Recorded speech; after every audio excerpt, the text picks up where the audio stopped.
உன் வார்த்தைகள் கேட்கப்பட்டது என்று வேதவசனம் சொல்லுகிறது.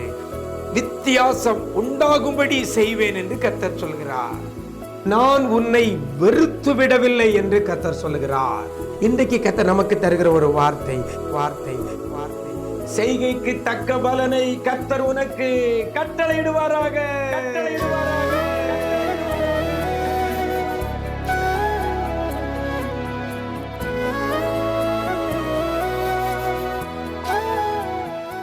கிறிஸ்துவில் பிரியமானவர்களே, ஆண்டவரும் இரட்சகருமாகிய இயேசு கிறிஸ்துவின் ஈடு இணையற்ற நாமத்தில் உங்களுக்கு அன்பின் வாழ்த்துக்கள். நல்லா இருக்கிறீங்களா?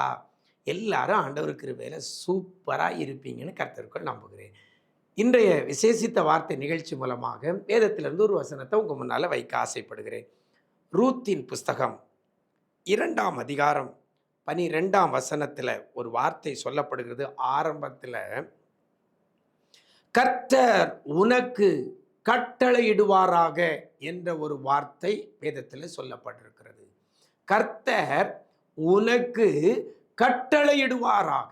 எனக்கு அருமையான தேவஜனமே, இந்த போவாஸ் ரூத்தை பார்த்து சொன்ன ஒரு வார்த்தை, கர்த்தர் உனக்கு கட்டளையிடுவாராக. இன்னைக்கு ஏதோ ஒரு கட்டளை என்றால் ஆர்டர் அப்படிங்கிறது, உத்தரவு அப்படிங்கிறது நம்ம எல்லாருக்குமே தெரியும்.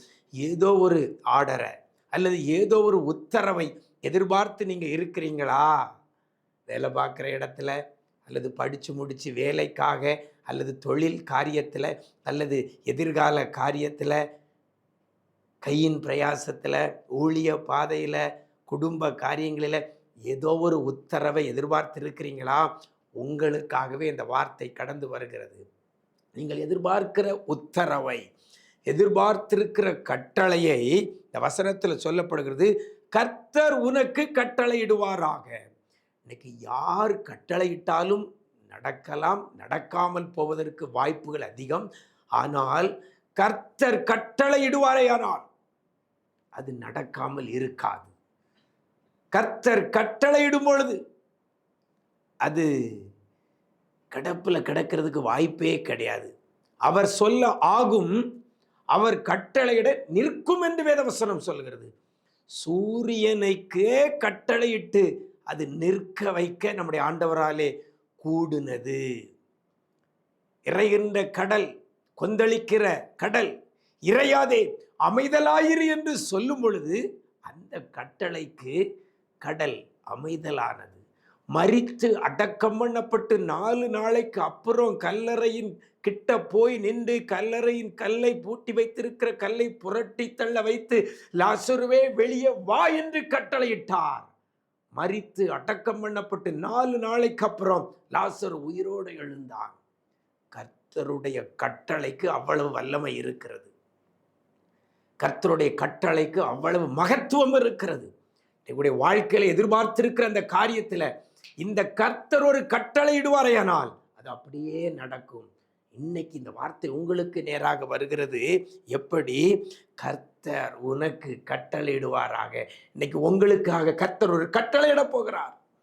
பாருங்க, கர்த்தர் கட்டளையிடுகிறது எதன் அடிப்படையில் இருக்கும் என்று இந்த வேதவசனம் சொல்லுகிறது. உன் செய்கைக்கு தக்க பலனை கர்த்தர் கட்டளையிடுவாராக.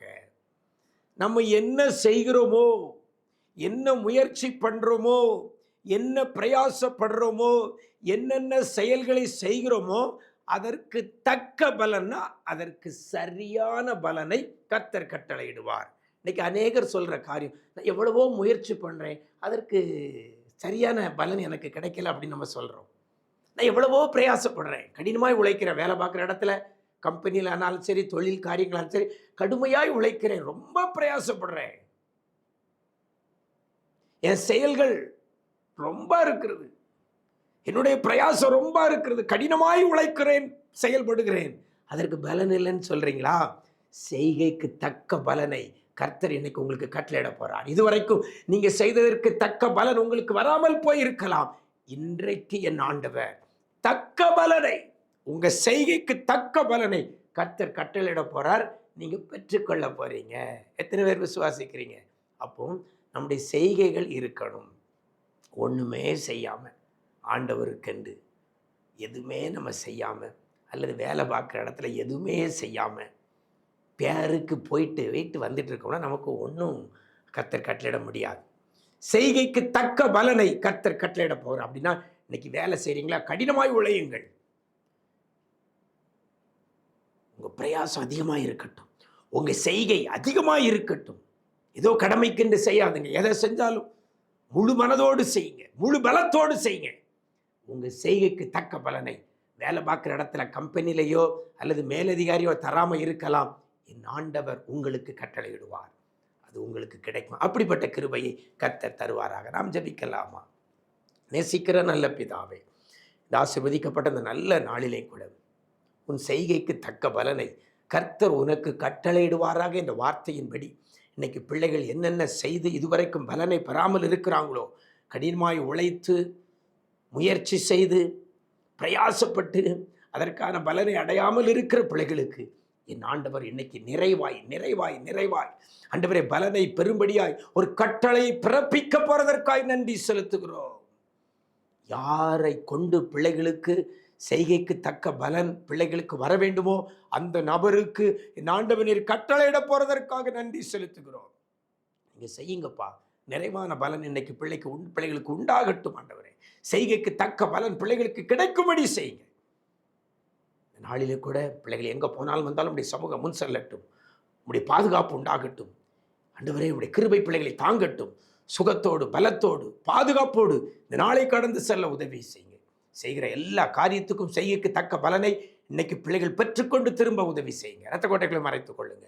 மீட்பர் இயேசுவின் மூலம் ஜெபிக்கிறோம் நல்ல பிதாவே, ஆமென் ஆமென். பிரியமானவர்களே, செய்கைக்கு தக்க பலனை தான் கர்த்தர் கட்டளையிடுவார். அதனால நல்ல காரியங்களை செய்யுங்க. எவ்வளவு பிரயாசப்பட்டு எவ்வளவு எஃபர்ட் போட்டு அந்த காரியங்களை எல்லாம் செய்யுங்க.